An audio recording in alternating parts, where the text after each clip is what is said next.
father. And after 20 months together, the gulf between the lovers had grown too wide.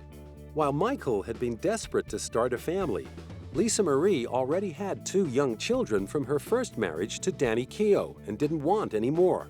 On January 18, 1996, her divorce from Michael was finalized, although they would remain friends for the rest of his life. However, the disturbances in Michael's private life hadn't distracted him from his first love, making music. On June 15, 1995, he released the biggest collection of his career. The double album, History, Past, Present, and Future, Book 1, contained 15 former hits and 15 new tracks and would become the biggest-selling multiple-disc album of all time, with sales of 20 million worldwide. The lead single was a duet with his baby sister, Janet. Scream hit back at the tabloid coverage of the 1993 child sexual abuse accusations aimed at him, and the record-breaking $7 million video to the song won him a Grammy Award. Despite all the negative media attention of the past few years, his fans remained as devoted as ever, sending the album's second single, You're Not Alone, straight into the Guinness Book of World Records for becoming the first single ever to debut at the top of the Billboard charts. Over in Britain, it remained at number 1 for 6 straight weeks and became his biggest-selling single ever in the UK. The stage was set for another history-making television appearance. But during rehearsals for the HBO special at the Beacon Theatre in New York, Michael suddenly collapsed and was taken to Beth Israel Hospital on the Upper East Side. Arriving semi-conscious and dehydrated, doctors worked to stabilize his condition as his mother rushed to his side. On that type of call, it gets a high priority response. It's a very serious call. Luckily, we found someone who was breathing, who was conscious, and we treated him for his symptoms. What were the symptoms? As I said, there was some dehydration, some low blood pressure, nothing that appeared to be life-threatening. He was treated by EMTs and paramedics and brought to the hospital of his choice. Mr. Jackson is conscious. He has expressed sincere gratitude for all the nurses, physicians, and other members of the Beth Israel staff, as well as, of course, the incredible outpouring of love from his fans throughout the world. 5 days later, those fans were still maintaining their vigil as Janet emerged from the hospital. After being diagnosed and cleared of a viral infection, their hero greeted them with smiles and waves before disappearing into the waiting van. After Michael's divorce from Lisa Marie, he turned to dermatology nurse Deborah Rowe to fulfill his dream of having children. When they married in Sydney in November 1996, during the Australian leg of his history tour, she was already pregnant with little Prince Michael I. On April 3, 1998, he was joined by a baby sister called Paris. A father at last, Michael was determined to protect his children from the press. Then, in October 1999, came the news that he and Debbie were getting divorced and that Michael would retain sole custody of their 2 children.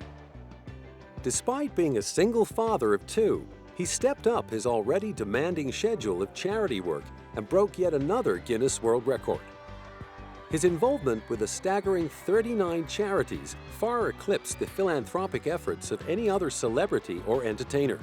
At public appearances and charity events, he was tireless in seeking out those less fortunate than himself. Whether pausing to give out a hug or simply waving and smiling to his fans, he always took the time to acknowledge their devotion. One charity among the many he publicly supported was the AIDS Foundation created by great friend and fellow former child star Elizabeth Taylor. Liz, who'd stood beside him throughout his troubles with the press, was to prove a wonderful source of support in his battle with Sony to regain control of his album masters and retain ownership of his share of the record company's catalog. Once again, his fans backed him. But as the dispute wore on, Michael believed he was a victim of a personal vendetta by Sony chief Tommy Mottola and turned to Reverend Al Sharpton for help. In 2002, he threatened to sue Sony for failing to promote his album Invincible. Sony Tommy Mottola. Tommy Mottola is the president of the record division. He is a mean, he's a racist, and he's very, very, very devilish. That inflammatory accusation turned the dispute into an increasingly wild media circus. Sony counterattacked with assertions it had sufficiently promoted the album and with claims that Michael had refused to support its release with a tour of the U.S. Despite the dispute, Invincible was still a commercial success, debuting at #1 in 13 countries and selling around 10 million copies worldwide. In the middle of it all, Michael had become the proud father of a third child, Prince Michael II. His eagerness to introduce baby Blanket to eager fans in Berlin inspired him to embark on the rash act that would hog the world's front pages. The notorious baby dangling incident was seen by the media commentators as evidence that the king of pop had lost all sense of judgment, and although Michael later apologized for his terrible mistake, the stigma haunted him.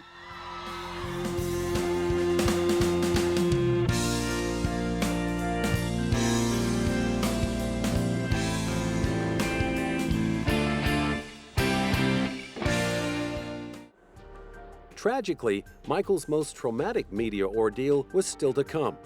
On November the 20th, 2003, he was arrested and charged at Santa Barbara Jail with lewd or lascivious acts with a child under 14. Protesting his innocence and confident of an acquittal, he waved to fans on his way to court. As the interminable legal process drew to a close almost 2 years later, his fans never lost faith that Michael would be found not guilty. Verdict. We, the jury in the above entitled case, find the defendant not guilty of conspiracy as charged in count 1 of the indictment. Emotionally and mentally drained, as well as physically exhausted, Michael waved to the faithful in weary relief that the torment was over. But the terrible experience had taken a huge toll, and Michael needed to recover away from the spotlight.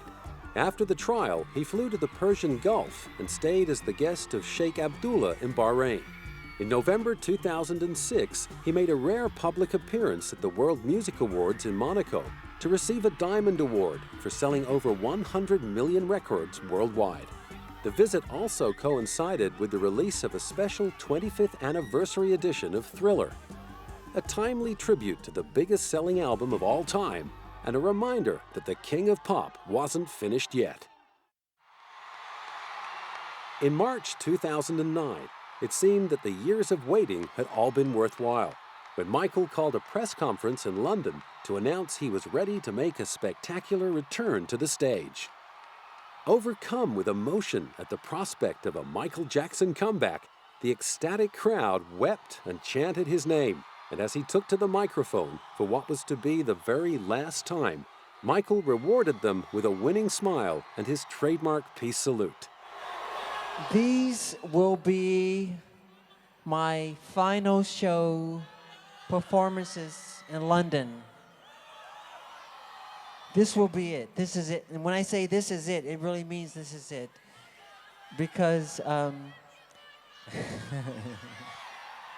I'll be performing the songs my fans want to hear.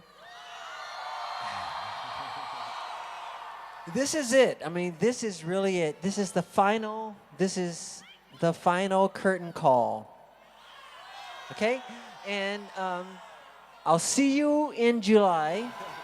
The tears shed in joy at the announcement of his comeback turned to tears of despair and disbelief when on the afternoon of June the 25th, TMZ.com broke the news that Michael had suffered a fatal heart attack at his rented home in Bel Air.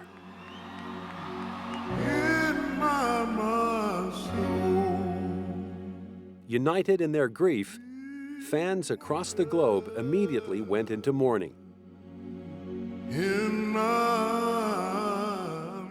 Although most of them had never met their idol or even seen him in the flesh, Michael Jackson's talent and generosity had touched them on such a personal level they felt like they knew him.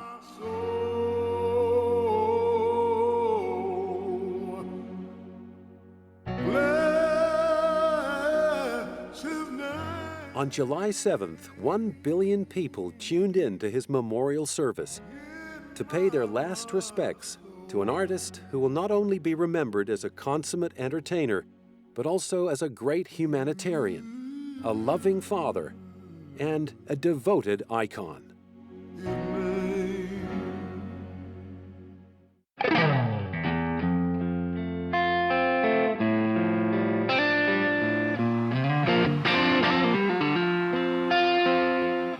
I love you. I really do. You have to know that. I love you so much. Really. From the bottom of my heart. He is the king of music, not pop, music. In fact, he's just the king. I just love him, and I just love him, and I just love him, and he's pure, he's inside and out, his heart, his soul, I love him.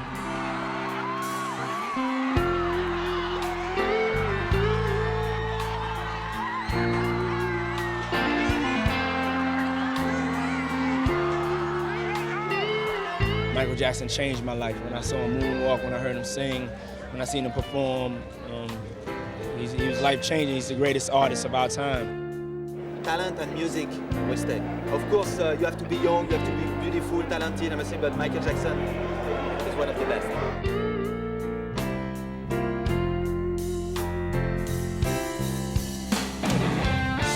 Michael was and he will remain one of the greatest entertainers that ever lived. One of the greatest entertainers that ever lived.